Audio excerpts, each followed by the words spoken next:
The subject of today's lecture is work and energy. The common definition of work is an activity that can be either physical or mental that leads to fatigue. However, in physics, we have a very specific definition for work, and that involves forces and also displacements.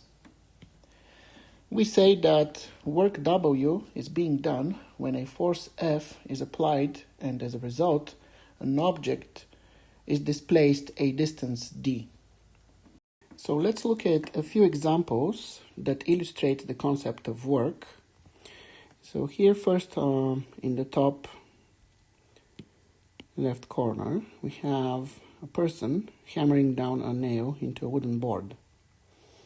So the force applied on the nail comes from the hammerhead, and when the hammer hits the nail is driven into the board a certain distance. So the force F is applied by the hammerhead, the nail is driven into the board a certain distance d, and as a result, work W was done. The next example is this weightlifter.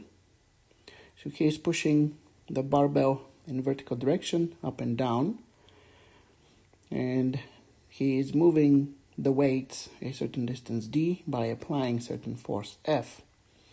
What exactly is this force? Well, the motion here is uniform without acceleration, so essentially the force applied is the same as the weight of these weights. So the force with which the bodybuilder is pushing up is equal to the weight of this barbell with the plates on it. Another example would be these people here pushing this van up a hill. So they're applying certain force, they're moving the van a certain distance up the hill, so they are doing work. A different example of doing work is the work done by the engines of this airplane as it's flying in the air. So there are two forces in action here. The force produced by the engines, by the jet engines, that is propelling the airplane forward. But then there is also air resistance, which is due to the collision of the airplane with the air molecules. And so, as a result, the airplane experiences a net force, which is equal to the difference by the force provided by the jet engines and the air resistance force. And then the airplane obviously moves a certain distance in air, so work is being done this way. And finally, we have an example of a person lifting a box from the floor. In this case, work is being done during the process of lifting the box. Again, the force applied would be equal to the force of weight of the box. And now once the person reaches the final position here, standing up with the box in hands, even though they are holding onto the box, no more work is being done. Would the person be doing work on the box if they are walking with the box? So they're holding the box in hands and they're walking with it. The answer to this question is no, because no force is being applied on the box to move it. The person is walking on their own with the box in hands. So even though the box is displacing certain distance as the person is walking, actually, by the definition of work in physics, work is not being done on the box. Of course, the person is going to get tired from holding the box, especially if that box is heavy. But we, from our definition, can conclude that the person is not doing work on the box. Now let's see how the work done by a force is related to the force and the displacement due to the application of that force. The work done by the force W is equal to the product of the force F and the distance of displacement d. The unit for work are joules in the metric system.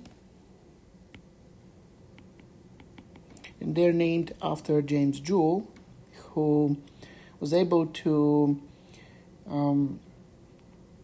derive the relationship between work and heat, and we are going to talk about that in a later chapter. And so joules are equal to the units of force, which would be newtons, times the units for distance, which will be meters. So 1 joule is equal to 1 Newton meter.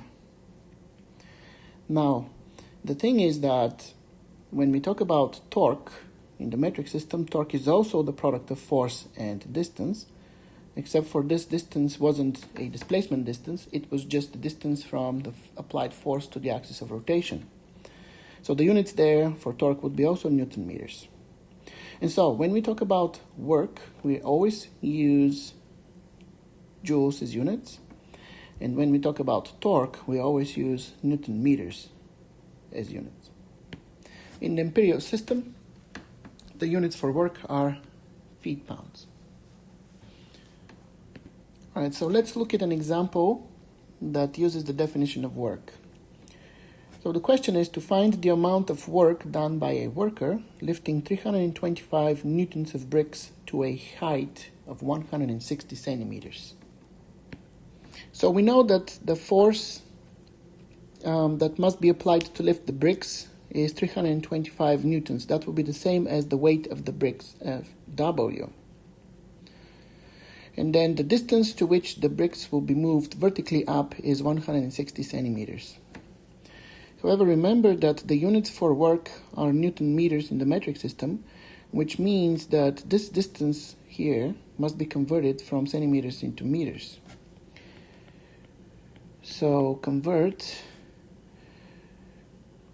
to 1.6 meters.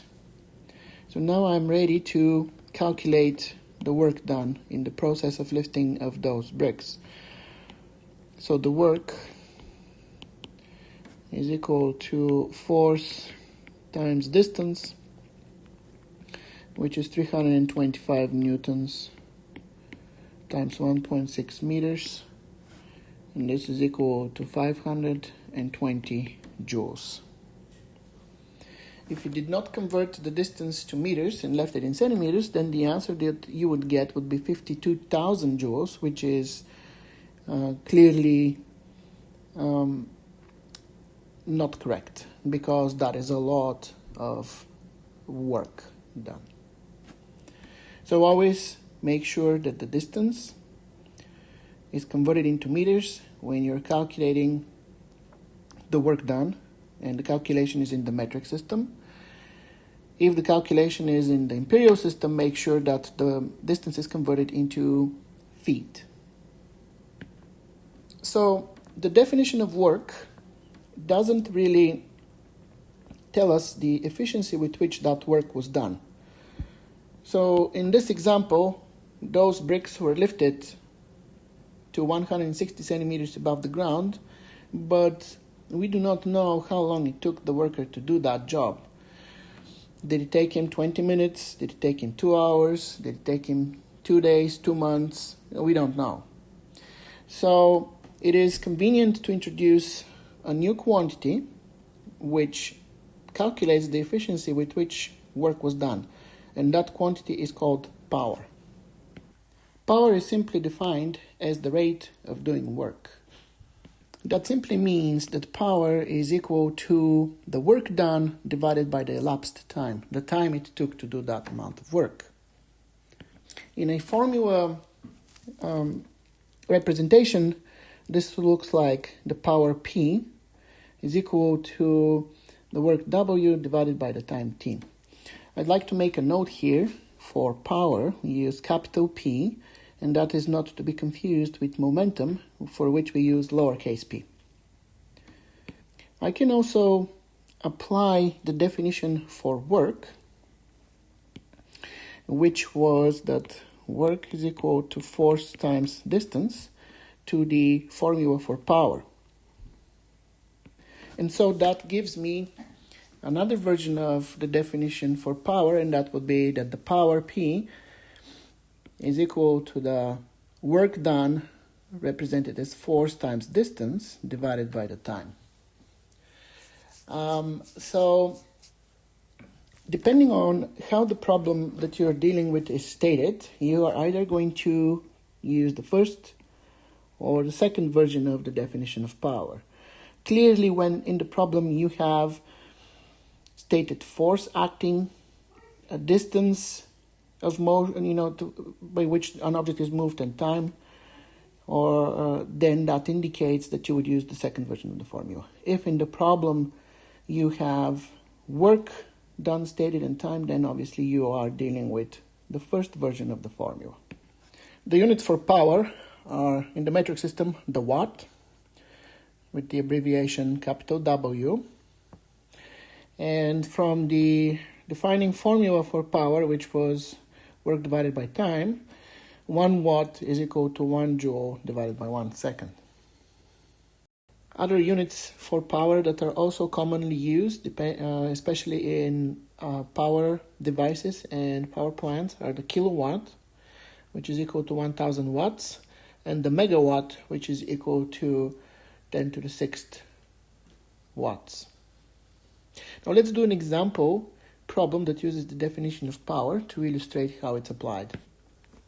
So a freight elevator weighs 6,000 newtons. If it is raised to a height of 20 meters in 15 seconds, how much power is developed?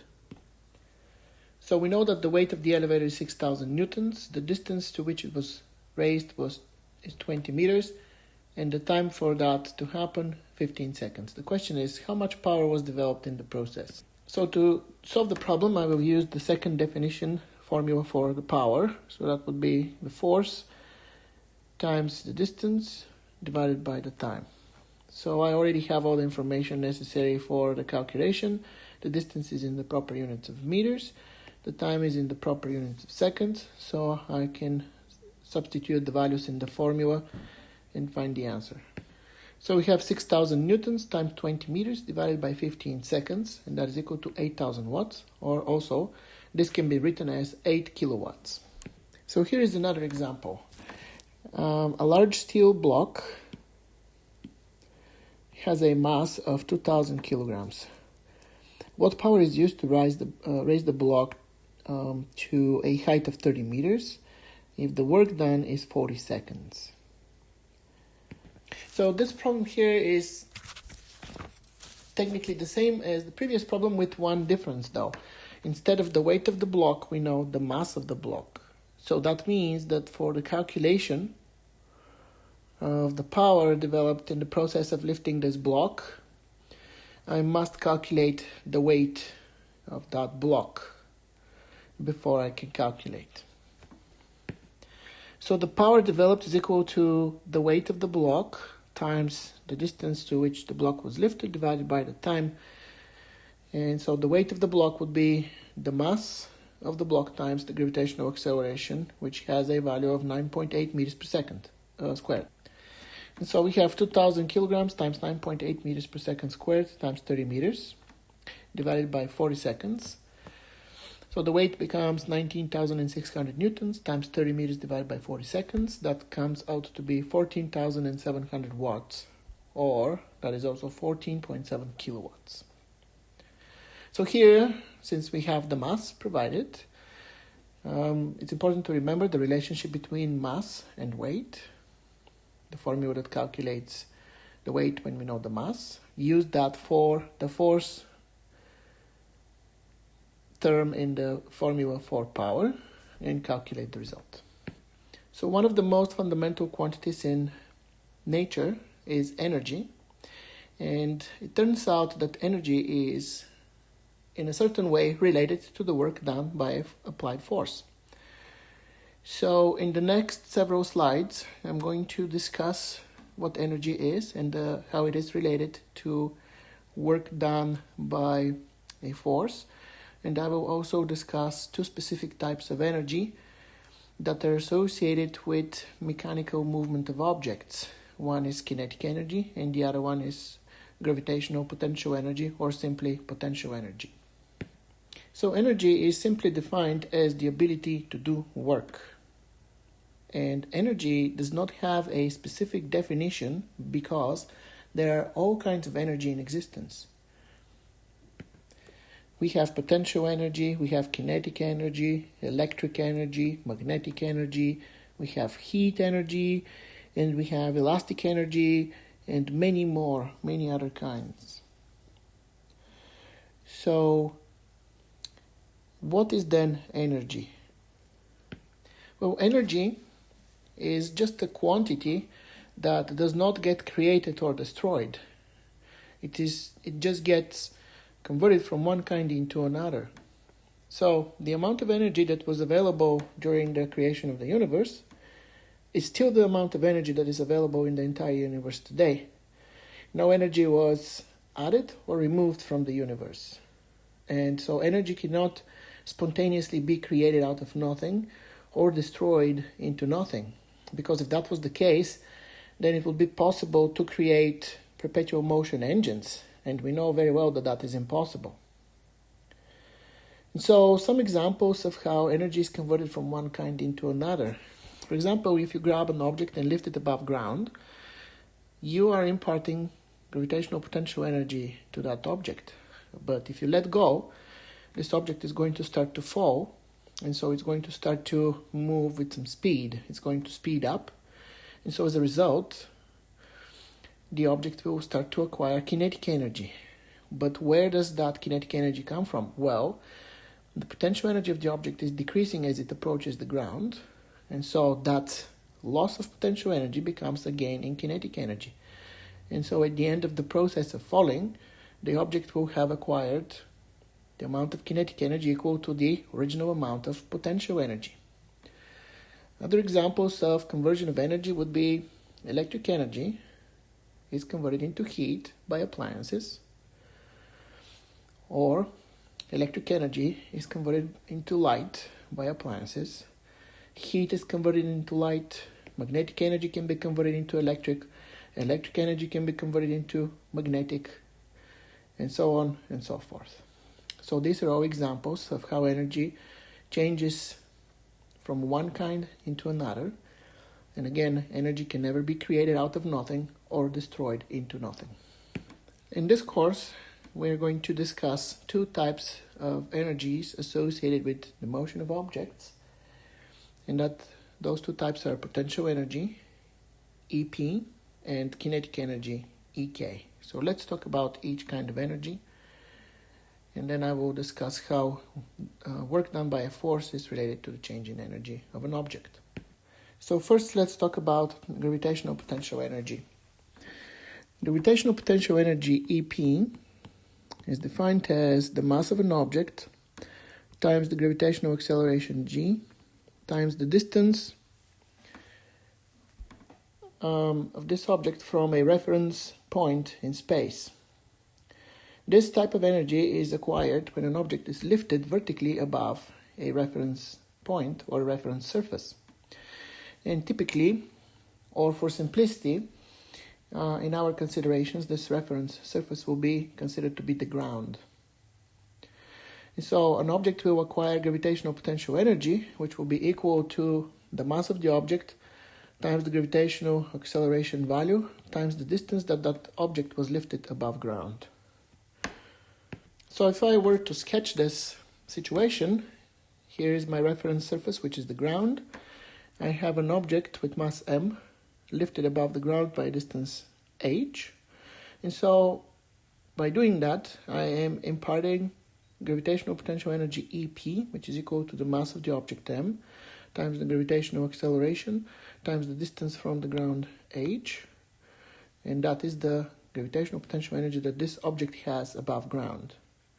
So as you can see, since the mass of the object is fixed, the gravitational acceleration is also a constant. The amount of gravitational potential energy that this object has depends only on the distance from the ground. So the further away or the higher above ground this object is raised, the bigger the gravitational potential energy that this object will have. And at the ground level, this object has zero gravitational potential energy. What are the units for energy? Well, the units for energy are joules in the metric system, and that unit applies for any kind of energy. It doesn't matter if it is gravitational potential energy, kinetic energy, elastic, magnetic, heat, whatever. For heat, however, as we get to that chapter, we will also introduce different units based on the historic development of the concept of heat. But for now, we only talk about energy, so all energies, no matter of the kind, are measured in the same units, and those are joules. Now let's look at a simple example that uses the definition of potential energy to calculate the potential energy of an object. We have a 5 kilogram box that is initially on the floor. This box was moved to a shelf that is 205 centimeters above the floor. What is the potential energy of the box when it is placed on the shelf? So we know the mass of the block, box, which is 5 kilograms. We know the height that the box was lifted above the floor, and that is 205 centimeters. And the gravitational acceleration has a value of 9.8 meters per second squared. So what is the potential energy of this box when it was placed on the shelf? So let's use the definition for gravitational potential energy to find the answer to this question. So EP is equal to mgh. Now, substituting these values, we have 5 kilograms times 205 centimeters times 9.8 meters per second squared. So here I know that I have a problem with the units. Why is that? Because the height above the floor is in centimeters, but the length unit in the gravitational acceleration is in meters. So I have units that are not compatible. So that means that before the calculation is carried on, I must convert the length units to be the same. I'm going to convert 205 centimeters into meters. 205 centimeters are equal to 2.05 meters. And so with that conversion, the gravitational potential energy becomes 5 kilograms times 2.05 meters times 9.8 meters per second squared, or that is equal to 105 joules.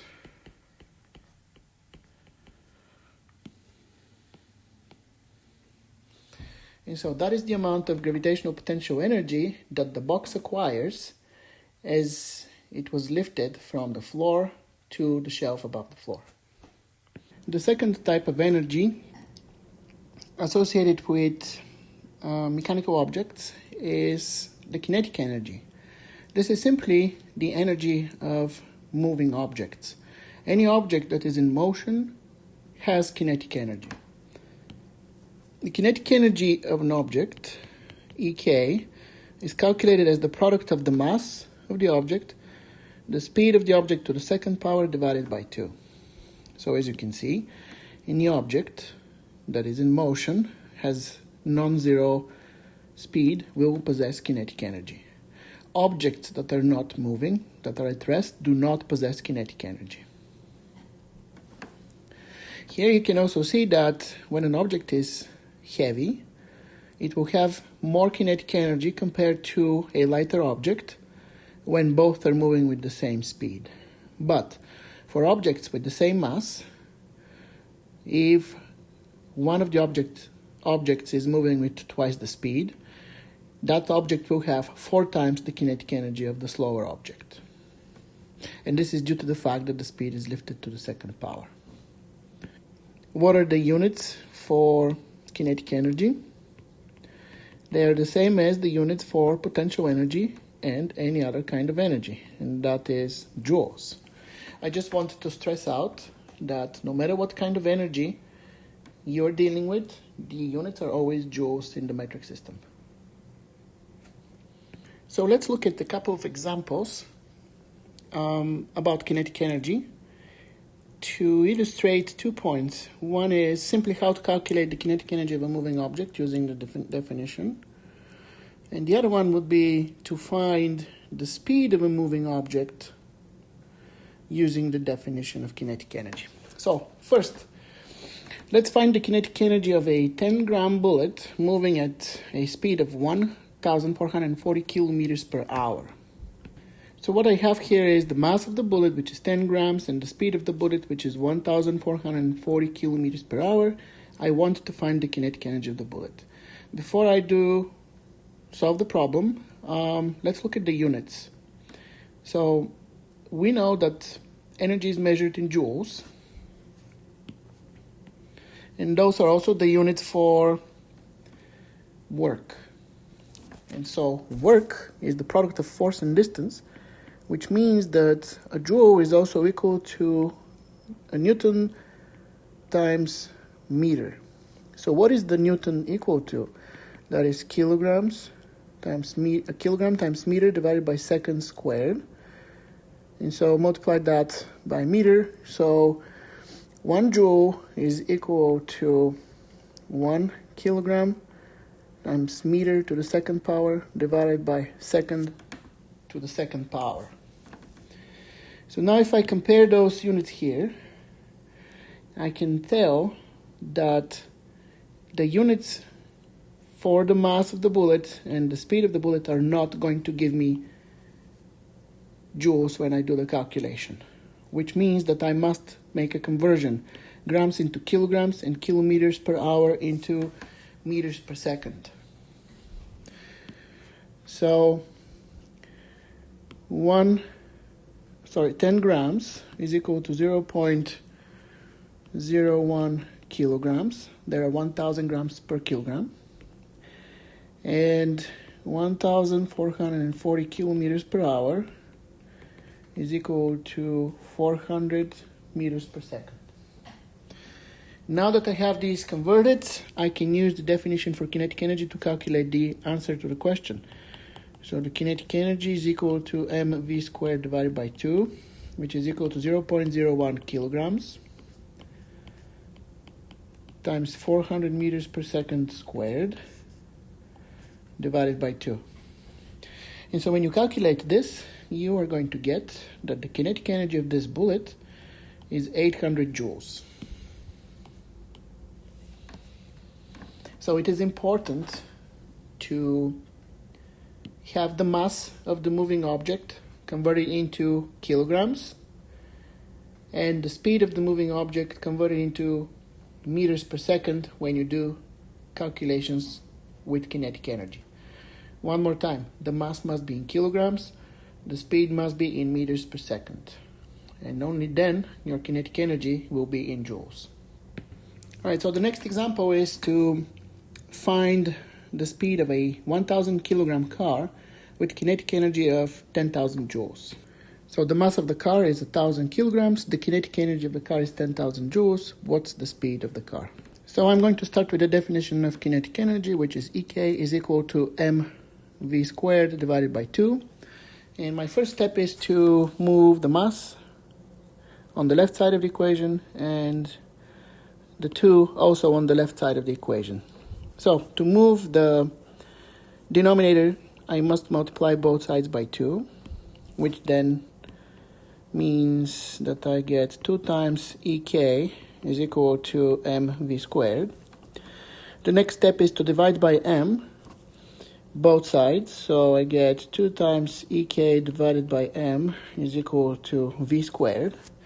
And now the last thing that I need to do is deal with the square, the second power here for v. So the operation that is opposite to taking something to the second power is the square root. So I will take square root of both sides, so square root of 2 times EK divided by m is equal to square root of v to the second power, which is simply equal to v. So the speed of the car is equal to square root of 2 times EK divided by m. All right, so now I have my formula that will calculate the speed for me. All I need to do is substitute the values for the mass and the kinetic energy in this formula.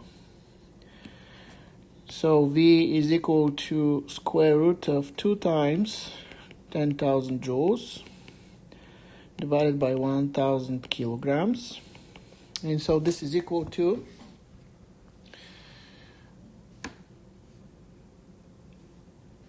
This is equal to 20,000, and I'm now writing the joules in terms of base units, so that's kilograms meters squared per second squared divided by 1,000 kilograms. And now you see that the units for mass cancel here and here, and then what we get is square root of 20,000 divided by 1,000, that is 20, and here we have meters per second times divided by seconds squared. We have meters squared divided by seconds squared. So when I apply the square root to the value and the units, that becomes 4.5 meters per second. And so that is the speed of this car. Now let's look at how work and energy are related. It turns out that if a force does work on an object, the energy of that object can change. In the context of gravitational potential energy and kinetic energy, the work that is done on an object could be lifting the object above ground, in which case the gravitational potential energy of the object will change, or the object could be pushed horizontally by a force over a certain distance, in which case the kinetic energy of the object will change. So I want to focus the discussion on the relationship between work done by a force and change in kinetic energy. And I will do that with a simple example. So let's look at a moving car, which at a certain position on the road, which I will call initial position, has velocity initial of 10 meters per second. And let's set the mass of the car to 1,000 kilograms. And so the car is moving down the road, and then it reaches another position, which I'm going to call final position. And so at this final position right here, the car now has a different velocity, and that is 20 meters per second. So I'm going to call that velocity the final velocity of the car. And I also have measured the distance between the initial position and the final position, and I found out that that's 100 meters. Okay. So the fact that the car is increasing, speed from 10 meters per second to 20 meters per second means that the car is accelerating, which then means that there must be a force acting on this car. So some force F is acting on this car. As a result, the car is increasing speed from 10 to 20 meters per second. All right. So that means that over that distance of 100 meters, this force did some work, which is equal to the product of force and distance. All right. So then what is this product equal to? Well, for each position, I can calculate the kinetic energy of the car. And if I take the difference between the kinetic energies of the final position and the initial position, it turns out that that difference is equal to the work done by this force over that distance here. So let's write this down. The work done by the force, F times D, is equal to the final kinetic energy of the car minus the initial kinetic energy of the car. And so, since I know the values of the kinetic energies, or I can calculate them, that means, and the distance, that means that I can find the force that was applied to this car for this change in velocity to occur. So we have 1,000 kilograms times 20 meters per second to the second power divided by 2 minus 1,000 kilograms times 10 meters per second squared divided by 2. When you calculate all of this, this is equal to 150,000 joules. So this is the difference in kinetic energy between the final position and initial position. And again, this difference is equal to the work done by this force F. So, if I want to find the force F, all I need to do is divide this change in kinetic energy, which is 150,000 joules, by the distance traveled by the car, so that is 150,000 joules, divided by 100 meters. This is equal to 1,500 newtons. And so this relationship here is known as work energy theorem.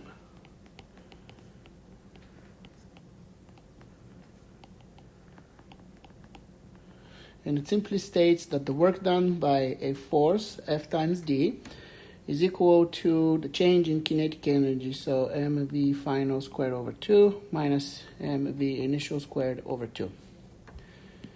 Similarly, relationship can be written for gravitational potential energy and the work done by the gravitational force, where the difference in energies will be simply the gravitational potential energy of the moving object at the final position and the initial position. So no difference in the way the work is calculated, except for a different type of energy is involved.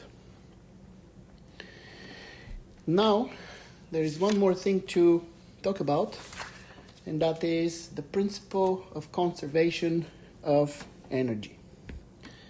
So conservation of mechanical energy is a principle that can be applied to objects that move and can possess gravitational potential energy and kinetic energy of motion.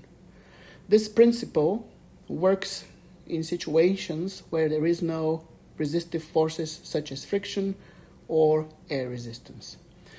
For our purposes, we are always going to consider that there are no resistive forces, and therefore this principle of conservation of mechanical energy is always true and satisfied. So what is this principle about? So imagine we have an object that is lifted above ground. So the object has a mass m, and it is lifted above ground. And so the ground I'm going to call the initial position.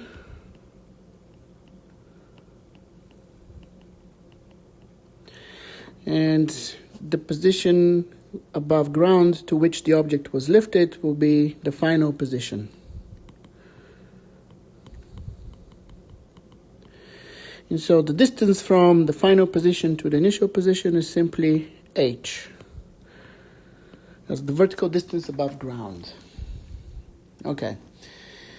So if I let go of this object, it is going to fall towards ground. And since it is moving closer to the ground, that distance h decreases, so its gravitational potential energy decreases. But at the same time, this object is also speeding up, it's gaining speed, so therefore its kinetic energy increases. And so, principle of conservation of mechanical energy is relating the changes in potential and kinetic energy between the two positions. So before I talk about that, let's define mechanical energy. So the mechanical energy E of an object is simply defined as the sum of its kinetic energy, EK, and potential energy, EP. Or in other words, the mechanical energy E of an object is mv squared over 2, that's the kinetic energy term, plus mgh, which is the gravitational potential energy term. So the conservation of mechanical energy principle states that at any moment of time, the mechanical energy of the object is constant. So E never changes. That means that even if those two terms in the formula for the mechanical energy may change, the sum of the two is always constant. So then I can apply this idea to my situation here with the object that was raised above the ground and let go to free fall towards the ground. I can look at the mechanical energy of this object at the initial and final positions. and I can write those energies in terms of kinetic and potential energy terms. So let's do that. I want to only consider, though, the part of the motion of this object that is the falling towards the ground portion of the motion. So I'm going to name the starting position of the object above ground as the initial position, and the landing position as the final position. So at the initial position, the mechanical energy of this bow is the sum of its kinetic energy plus its gravitational potential energy. But the bow here starts from rest.